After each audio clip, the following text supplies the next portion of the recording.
오늘의 사연 시작합니다. 안녕하세요.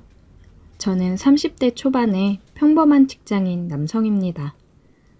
얼마 전에 친구와 헌팅 술집에 가서 여자를 만났는데 그때 있었던 재미있는 이야기를 사연으로 보내볼까 합니다.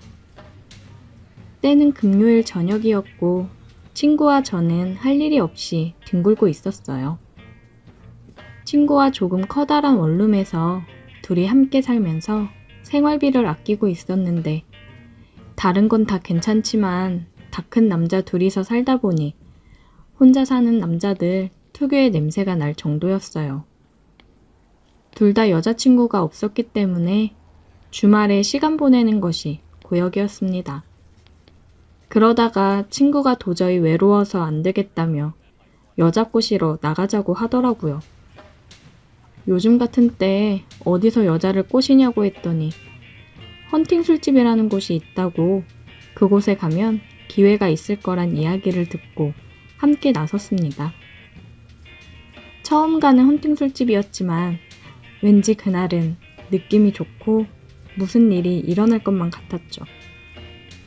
나름 열심히 꾸미고 갔는데 초저녁이라 그런지 완전 남탕이었습니다. 저희 둘은 생각과 다른 상황에 많이 실망했지만 그래도 포기하지 않고 몇 안 되는 여자 테이블에 열심히 추파를 던지고 다녔어요. 우리 같은 애들한테 누가 넘어오겠나 싶었는데 지성이면 감천이라고 하늘도 감동했는지 2명의 여자가 저희와 합석을 하게 되었습니다. 26살, 27살인 2명의 여자였는데 생긴 것도 괜찮았어요. 한 명은 키 크고 날씬한 스타일이었는데 제가 좋아하는 타입은 아니었고 나머지 한 명은 키는 작고 아담했는데 조용조용하고 청순한 미인이었습니다. 다행히도 친구는 키 큰 여자를 좋아해서 키가 큰 여자와 짝이 되었고 저는 제 마음에 쏙 들은 키 작은 여자와 파트너가 되었어요. 각자 자기소개를 하고 파트너를 정한 뒤에 본격적으로 놀기 시작했는데 말도 잘 통하고 너무 마음에 들었습니다. 제 파트너도 첫인상은 조용한 줄 알았는데 술이 조금씩 들어가니까 말도 많아지고 은근슬쩍 제 팔을 만지면서 스킨십도 하더라고요. 술집에서 한참 술을 더 마시고 2차로 다른 술집으로 이동해서 거기서 술을 더 마셨습니다. 짝없고 외로운 젊은 남녀가 주말 밤에 만나니까 완전 불타올랐습니다. 4명 모두 완전 신나서 누가 보면 부부 동반 모임인 줄 알았을 거예요. 처음 만나는 사이라고는 전혀 생각지도 못하게 잘 맞았습니다. 술자리에서 게임도 하면서 즐겁게 놀았어요. 자연스럽게 서로 파트너와 스킨십을 하다 보니 금방 친해졌습니다. 한참 즐겁게 놀다 보니 시간은 12시가 넘었고 슬슬 피곤하더라고요. 더 이상 술을 마시는 건 무리다 싶었고 어떻게 해야 하나 고민하다가 서로 파트너끼리 찢어져서 행동하기로 했습니다. 여자를 데리고 밤거리를 걸었는데 사실 목적지는 뻔한 거 아니겠습니까? 숙박업소를 찾아서 빈방 있냐고 물어보고 다니는데 이 불타는 금요일 당연히 이 시간이 되니 방도 없더라고요. 그때 시간이 새벽 1시를 넘어가고 있었고 이제 와서 새로운 방이 나올 것 같지도 않았기 때문에 절망적인 상황이었어요. 한국에 이렇게 커플이 많았나 싶었습니다.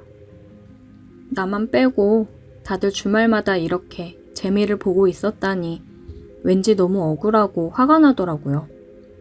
아무리 돌아다녀도 빈방은 찾기 힘들었고 그녀도 슬슬 지치고 힘든 기색이 역력했어요.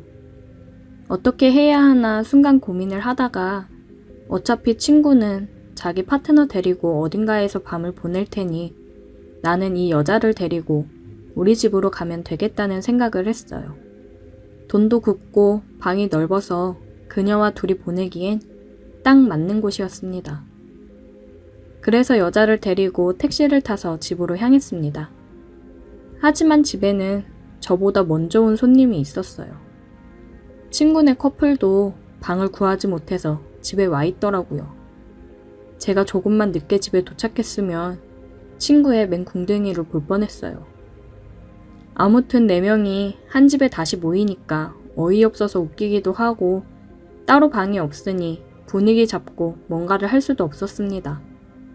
둘만 있고 싶었는데 친구 커플이나 저희 커플 모두 오늘 밤에 다시 나가서 방을 잡기는 글렀다 싶더라고요.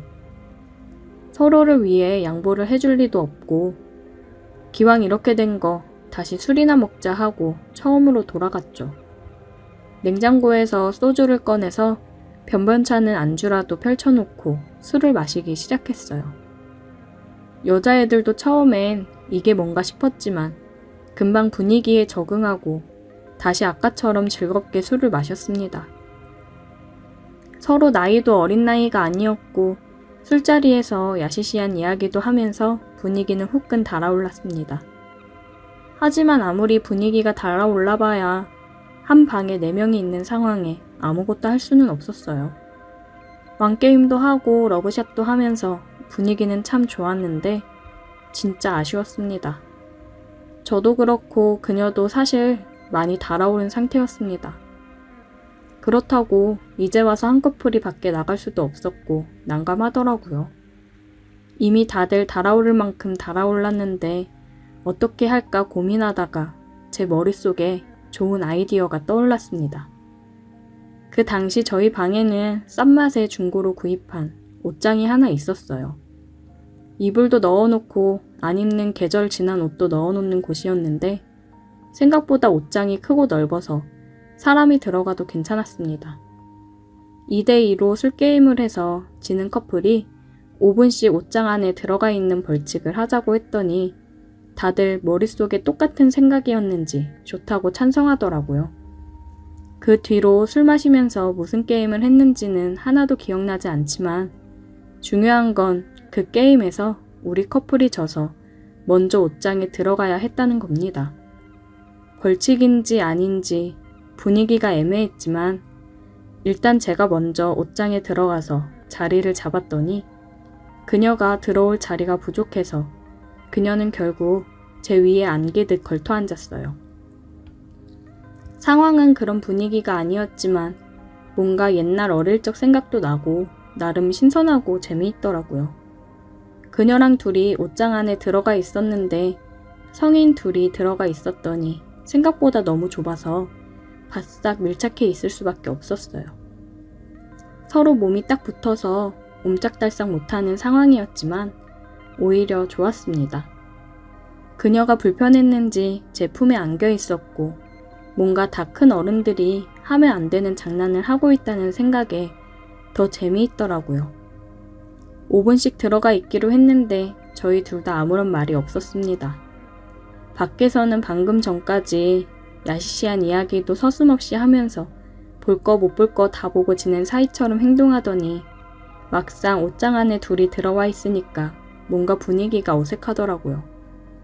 그래도 그 상황에서 남자인 제가 먼저 행동하지 않는다면 아무런 일도 일어나지 않을 것 같아서 그녀를 품에 안은 채로 입에 입을 맞췄습니다.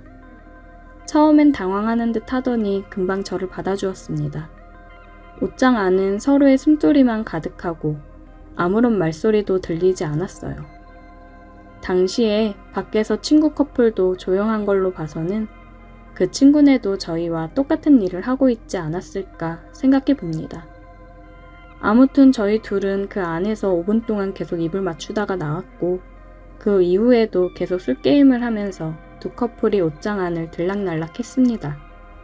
어차피 그 안에서 뭘 하는지 서로 다 아는 상황이었지만 그래도 불편하게나마 각자 입도 맞추면서 진도를 뺄 수 있었어요. 그렇게 새벽 늦게까지 놀다가 지쳐서 다들 쓰러져 잠이 들었고 다음날 늦게 일어나서 집 앞 해장국집에서 밥 먹고 여자들을 보냈습니다. 막상 집에 돌아와 보니 엉망이 되어버린 집안 꼴을 보면서 솔직히 조금 어젯밤에 있었던 일들이 떠오르면서 창피하더라고요. 제가 여자라면 이렇게 찌질한 남자들이랑 다시 연락을 할까 싶었습니다. 하지만 다행히도 제 파트너는 그 뒤로도 꾸준하게 저와 연락하다가 데이트도 몇 번 하고 지금은 여자친구가 되었습니다. 하지만 제 친구는 파트너가 애프터 신청을 거절해서 그날 하룻밤의 즐거운 기억만 남기고 다시 솔로로 지내고 있어요. 요즘 여자친구와 만나면 그때 옷장 안에 다시 들어가 보고 싶다고 하는데 집에서 쓸쓸하게 혼자 있을 친구를 생각하면 차마 친구에게 미안해서 할 수가 없네요.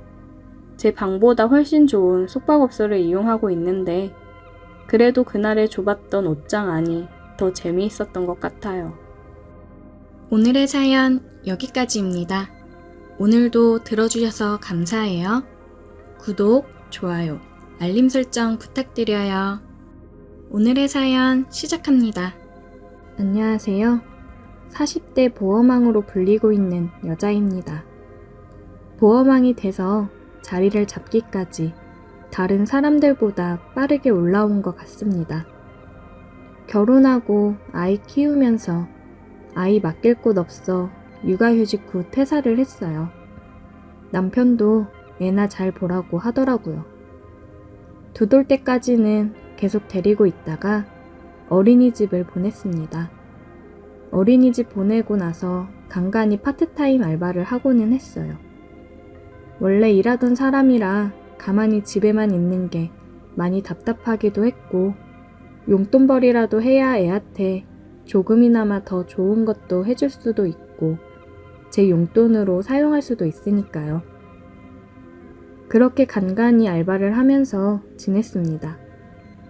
제 딴에서는 집안의 보탬이 되고자 돈을 최대한 아꼈고 옷이며 화장품도 산 지가 언제인지 가물가물했어요. 제가 제 관리를 너무 안 해서였을까요? 저는 알바하고 아끼고 아껴 한 푼 두 푼 모아 적금이 만기가 되어 남편 선물 하나 살까 하고 백화점에 갔어요. 요즘 들어 관계가 소원해진 것 같기도 하고 선물도 하면서 오랜만에 분위기나 좀 잡아볼까 했습니다. 남편한테 오늘 저녁에 둘이 외식이나 하자고 보내놨고 친정언니가 저희 집 근처로 이사를 와서 언니한테 아이를 부탁하고 저는 백화점으로 선물을 사러 나갔어요. 오랜만에 나오는 백화점 쇼핑에 기분이 좋았습니다. 그런데 제 눈앞에 보여진 모습을 본 순간 그 기분은 처참히 무너져 내렸어요. 정말 오랜만에 보는 환한 얼굴을 하고는 웬 젊은 여자랑 어깨동무를 하고 행복해 보이는 모습이 보이더라고요. 내가 잘못 본 건가 싶어 저는 떨리는 마음을 부여잡고 조용히 뒤를 따라가 봤습니다. 두려운 마음에 멀찍이 떨어져서 따라가 보니 정말 제 남편이 맞더라고요. 옆에 여자는 신이 나서 목걸이를 보고 있었습니다. 남편은 그런 그녀에게 잘 어울린다며 칭찬을 해주고 결제까지 해주더라고요. 참, 요새 그렇게 차가워지고 저만 보면 한숨을 쉬더니 몸매 좋고 예쁜 여자를 만나고 다니니 제가 얼마나 한심해 보였을까요? 저는 뒤돌아 나와 혼자 공원에 가서 한바탕 눈물을 쏟아낸 후 집으로 돌아갔습니다. 뭐야? 오늘 제부랑 밥 먹고 들어온다고 하지 않았어? 그러려고 했는데 오늘 야근이라네. 미리 확인 전화 좀 할걸. 백화점만 들렸다 왔어. 우리 맛있는 거 시켜 먹자. 배고프다. 이그, 헛걸음했네. 먹고 싶은 거 시켜. 언니가 사줄게. 언니랑 저녁을 먹고 언니는 집으로 돌아갔고 아이를 재우고 나와 주방에서 혼자 맥주를 마시고 있다 보니 남편이 들어오더라고요. 어휴, 청승맞게 혼자 뭐하냐? 어디 갔다 와? 여태 일하다 왔지. 가긴 어딜 가. 지금까지 회사에서 일하고 왔다고? 아니, 이 사람이 가뜩이나 힘든데 뭘 그렇게 꼬치꼬치 캐물어? 오늘 뭐 잘못 먹었냐? 나 오늘 백화점 갔다 왔어. 뭐? 나 오늘 백화점 갔다 왔다고. 나 당신이 그렇게 잘 웃는 사람인지 잊고 있었다? 난 또 뭐라고. 거래처 사람이야. 그냥 비위 맞춰주면서 그러는 거라고. 별거 아닌 걸로 힘들게 일하고 온 사람 짜증나게 하고 있어. 네가 그렇게 하는 거 없이 집에서 그러고 있으니까 괜한 의심만 생기는 거야. 애도 이제 어느 정도 컸고 처형도 근처 와 있는데 충분히 일할 수 있지 않아? 그리고 관리 좀 해라. 남편의 말을 듣는데 정말 비참해지더라고요. 제가 아무것도 갖춰져 있지 않으니까 뭐라 하고 싶어도 할 말이 없었어요. 진짜 나도 일하면서 경제력을 갖춰야겠구나 생각을 했습니다. 친한 친구를 만나서 힘든 상황을 얘기를 했고, 친구는 제게 보험 쪽 일을 해보는 건 어떠냐고 제안을 해줬어요. 친구가 보험을 하면서 보험왕으로 불리며 잘 살고 있거든요. 친구는 남편이랑 성격 차이로 이혼을 했고, 이혼하고도 멋지고 당당하게 잘 살고 있어요. 너 그런 놈이랑 계속 살고 싶어? 그놈 바람핀 증거들 차근차근 모아놓고 돈 벌면서 애랑 나가 살아도 될 것 같다 싶을 때 이혼해. 너야 성격이 활발하고 좋으니까 잘하겠지만 내 성격에 보험 잘할 수 있을까? 먹고 살려면 뭐든 해야지. 못할 게 뭐가 있니?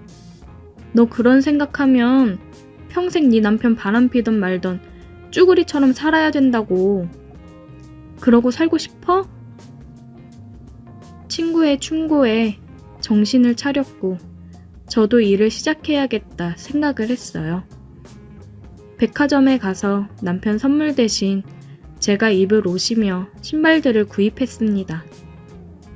제 거를 이렇게 맘 편히 펑펑 사본 게 언제인지도 모르겠네요.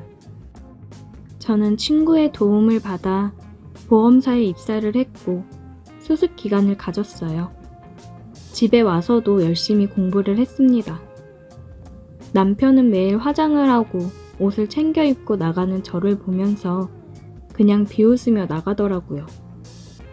내 언젠간 반드시 저 콧대를 눌러줘야겠다 생각을 했습니다. 언니한테도 사정을 얘기하고 아이를 부탁했어요. 언니가 그냥 당장 나오라고 했지만 마냥 언니한테 신세질 수도 없는 노릇이고 바람 증거랑 어느 정도 경제력은 갖추고 나오고 싶었습니다. 친구 소개로 여러 사람들을 만나며 영업을 했어요. 역시나 친구는 살갑게 사모님들한테도 어머 언니 이러면서 잘하더라고요. 그리고 친구가 이번에는 진짜 잘 보여야 된다면서 얘기를 했습니다. 기업인들인데 잘 보이면 단체 상해보험이라든지 큰 건수들을 잡을 수 있다고 하더라고요.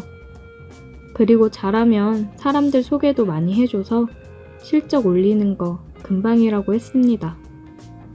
지금 만나는 사람이 친구 SNS에서 저와 같이 찍은 사진을 보고 제가 마음에 든다고 얘기해 마련한 자리라고 하더라고요. 이제 너도 좀 즐기면서 살아. 돈도 벌고 연애도 할 수도 있는 거고. 예전에 잘 나갔던 김은희로 돌아와야지. 바람난 남편 뒷모습만 보고 살 거 아니잖아. 친구 말에 왠지 모를 힘을 받았다고 해야 될까요? 그래, 내가 뭐가 부족해서 바람난 남편한테 무시당하며 살아야 되나 싶었습니다.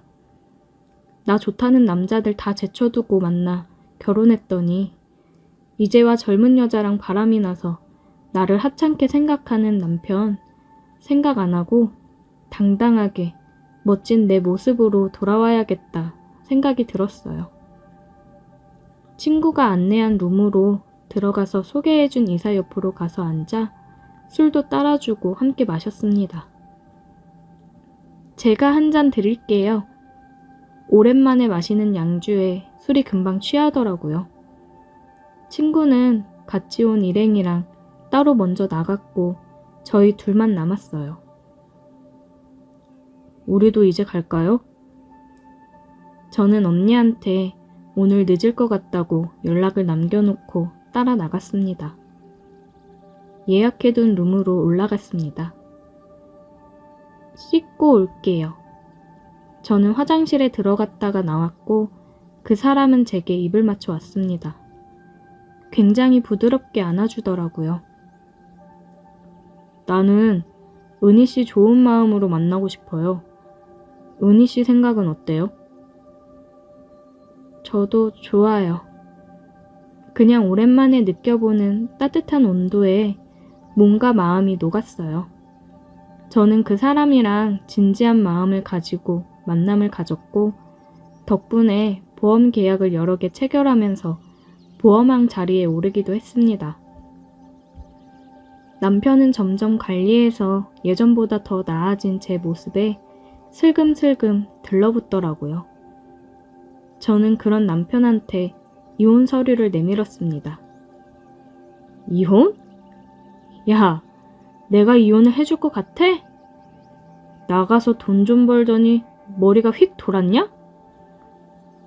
당신이 유책 배우자라는 증거는 다 준비해놨고 어쩔 수 없이 그럼 소송으로 가야지. 그렇게 무시하더니 이혼은 하기 싫어? 이혼해 줄 테니까 그 어린 여자랑 어디 잘 살아봐. 그 후로 아이와 함께 언니네서 지내고 있어요. 남편한테 당당히 먼저 이혼 서류를 내밀 수 있어서 너무 통쾌합니다.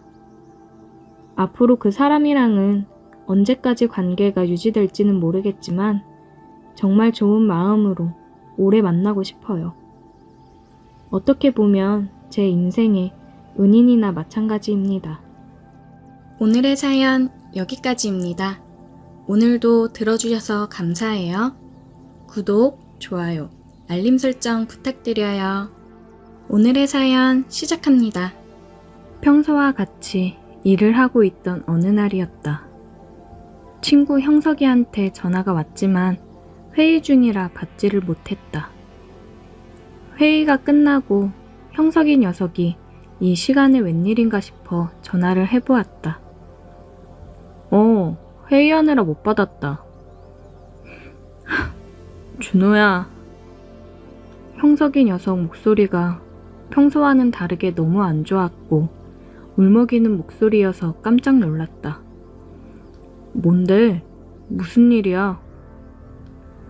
수찬이가 교통사고로 떠났단다. 형석이한테 들은 얘기는 정말 충격적이었다. 정말 이렇게 순식간에 하늘로 떠나버리다니. 근데 이 와중에 생각이 드는 건 수찬이 와이프 미영의 걱정이 앞섰다. 고등학교 동창으로 우리 4명은 늘 붙어 다녔다. 항상 넷이서 있으면 즐겁고 좋았기 때문에 이 관계가 쭉 유지되었으면 하는 마음에 미영이를 짝사랑하는 마음을 고이 접어 가슴 한구석에 놨었는데 졸업 무렵 수찬이랑 미영이가 사귄다고 했을 때 심장이 내려앉는 느낌이 들었다. 하지만 아무런 내색 없이 두 사람을 축복해 주었고 결혼까지 이어진 두 사람의 행복을 진심으로 빌었다. 그런데 이렇게 허무하게 35살이라는 나이에 하늘로 떠날 줄 누가 알았겠는가. 학창시절부터 쭉 함께 해온 수찬이를 떠나보낸 미영이의 마음이 얼마나 무너졌을지 너무나 잘 알기에 수찬이가 떠난 사실보다는 미영이가 더 걱정되는 건 어쩔 수가 없었다. 월급쟁이라 일하다 말고 당장 장례식장으로 갈 수는 없었기에 퇴근하기만을 손꼽아 기다렸고 부장님한테 사정을 얘기하고 이틀 연차를 썼다. 바쁜 프로젝트를 마무리해놔서 다행히 연차를 사용할 수 있었다. 퇴근을 하고 집에 들어가 옷을 빠르게 갈아입고 장례식장으로 향했다. 형석이도 퇴근하고 오는 길이라고 했다. 들어가서 보이는 건 영혼 없는 눈빛을 한 채 서 있는 미영이의 모습이었다. 그런 미영이를 보니 내 마음 또한 무너지는 느낌이었다. 이제 퇴근할 시간이라 그런가 조문객들은 많지 않았고 가슴을 치며 울고 계시는 수찬이 부모님께 가서 먼저 인사를 드렸다. 어머님은 나를 보더니 나를 안으며 더 목 놓아 오셨다. 나도 같이 눈물을 흘렸다. 사진 속 수찬이의 모습을 보니 정말 수찬이가 이제 더 이상 함께할 수 없다는 게 실감이 났다. 수찬이에게 인사를 건네고 미영이를 마주했다. 괜찮아? 미영이는 아무런 말이 없었다. 그냥 여전히 멍한 영혼이 없는 눈을 하고 있었다. 형석이가 왔고 우리는 조문객을 받고 함께 있었다. 시간이 흘러 수찬이의 발인까지 마무리를 했다. 형석이는 회사 일 때문에 먼저 가봐야 한다고 했고 나는 미영이를 따라 유품 정리를 도와주려고 했다. 차를 타고 가는 내내 미영이는 아무런 말이 없었다. 그래, 사랑하는 남편을 떠나보낸 마음을 어찌 내가 헤아릴 수 있을까? 나도 아무런 말 없이 운전을 했다. 집에 도착을 했고 미영이를 따라 집으로 들어갔는데 미영이가 갑작스레 눈빛이 변하더니 웨딩 사진을 들고 바닥에 내던졌다. 그리고 집안 물건들을 던지며 소리를 지르기 시작했다. 미영아, 왜 그래? 정신 차려. 지금 뭐 하는 거야? 이거 놔! 이거 놔! 미영이는 힘들게 잡고 있던 이성의 끈을 놓친 것 마냥 소리를 지르며 집을 엉망을 만들어 놨다. 모든 걸 쏟아냈는지 미영이는 그제서야 주저앉아 목 놓아 울기 시작했다. 내가 할 수 있는 거라곤 그런 미영이를 안고 다독여주는 것밖에 없었다. 무슨 일이 있는 건지 물어보고 싶었지만 입이 떨어지지 않았다. 한참을 울고 진정이 됐는지 그제서야 말을 하는 미영이었다. 준호 너한테 너무 못 볼 걸 보였다. 미안. 이제 가봐도 돼. 이렇게 두고 어떻게 가. 내가 정리할 테니까 들어가서 좀 쉬고 있어. 저 방에 들어가기도 싫다. 그럼 소파 위에 앉아있어. 내가 금방 치울게. 미영이는 소파 위에 앉아 또다시 영혼이 없는 눈빛을 하고는 멍하니 앉아있었다. 대충 물건을 정리하고 미영이한테 저녁을 먹자고 했다. 미영아, 저녁 먹자. 뭐라도 먹어야 힘을 내지. 생각 없어. 산 사람은 살아야지. 너 이러는 거 보면 수찬이도 위에서 많이 힘들 거야. 내 말을 들은 미영이는 또다시 눈물을 흘리기 시작했다. 너 김수찬이 왜 저렇게 됐는지 알아? 바람난 여자랑 여행 가다가 사고로 죽은 거야. 나한테는 출장 간다고 해놓고 딴 여자랑 여행 가다가 저렇게 된 거라고. 미영이의 말은 정말 충격이었다. 수찬이가 미영이를 두고 바람을 폈다니. 너무 충격적이라 말문이 막혔다. 가장 힘들 게 뭔지 알아? 요즘 예전 같지 않고 바람 피는 듯한 느낌이었는데 정말 다른 여자랑 바람이 난 거더라. 근데 원망할 사람이 없어. 원망도 못 해보고 그 여자랑 같이 떠나버렸어.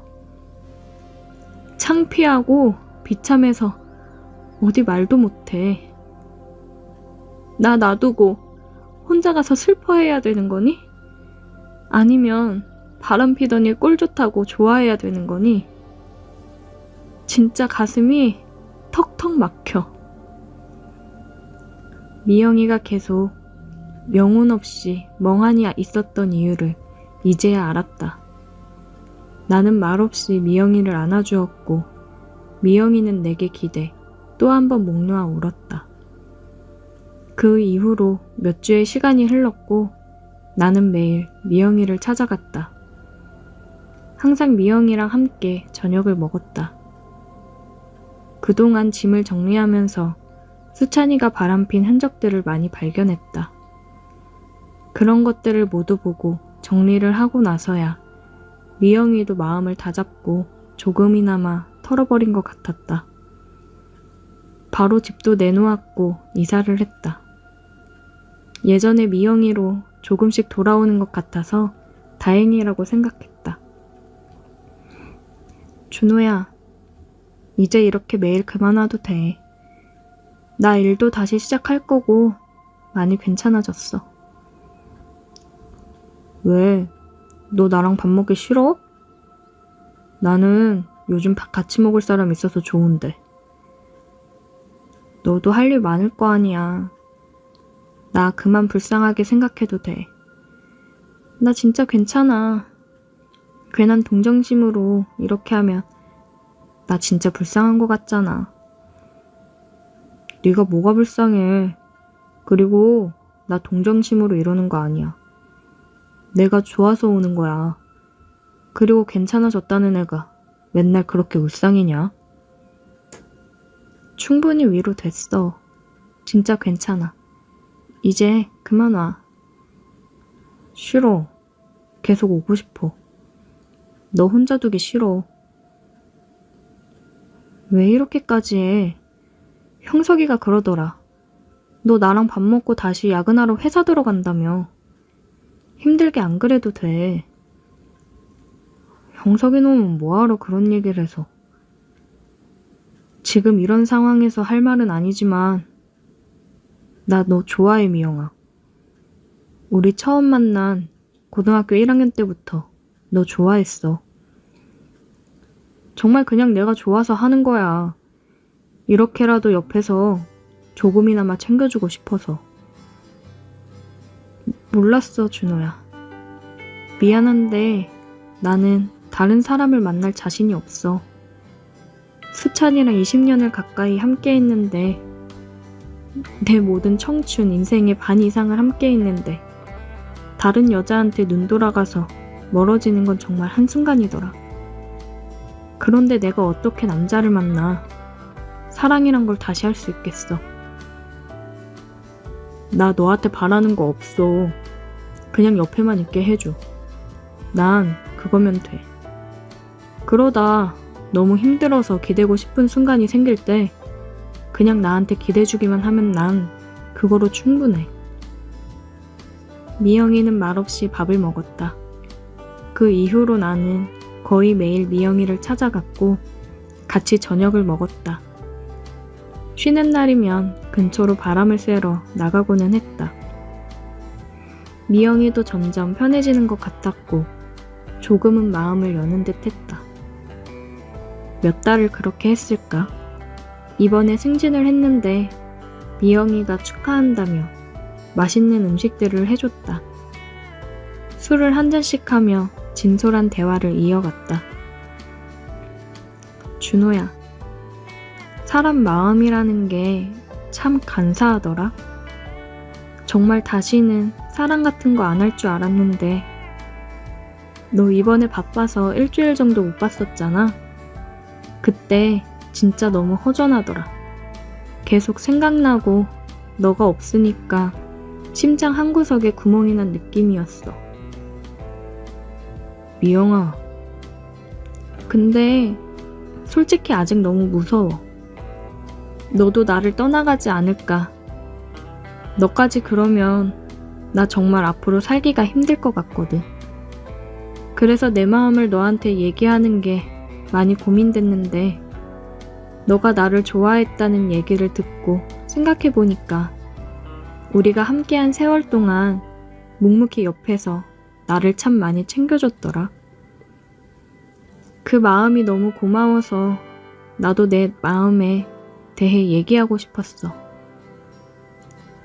정말 고마워. 많이 힘들 텐데 솔직하게 얘기해줘서. 그리고 나한테 마음 열어줘서 정말 고마워, 미영아. 나 17살 때부터 너를 좋아했고 너에 대한 내 마음 아직까지도 변함이 없어. 너만 괜찮다고 하면 나는 너랑 평생 함께 행복하게 해줄 자신 있어. 고마워, 준호야. 미영이는 눈물을 흘렸다. 나는 그런 미영이의 눈물을 닦아주었고 떨리는 미영이의 얼굴을 잡고 입술을 포개었다. 포근하고 따뜻했다. 그렇게 우리는 천천히 하나가 되었다. 내가 항상 꿈꿔오기만 했던 일들이 이루어지는 순간들이었다. 우리 상황을 다 전해 들은 형석이는 축하한다고 얘기해줬다. 너 미영이한테 고백하려다가 수찬이가 먼저 고백해서 고백도 못한 거 아는데 이렇게 둘이 다시 이어지려고 그동안 네가 연애도 제대로 안 하고 여태 결혼도 안 했나 보다. 둘이 인연은 인연인가 봐. 수찬이 하늘에서 미영이한테 덜 미안하게 네가 잘 해줘라. 나와 미영이는 제대로 된 연애를 먼저 시작했고 좋은 마음으로 만남을 이어가고 있다. 많은 아픔을 가진 이 여자를 정말 행복하게 해주고 싶다. 오늘의 사연 여기까지입니다. 오늘도 들어주셔서 감사해요. 구독, 좋아요, 알림 설정 부탁드려요.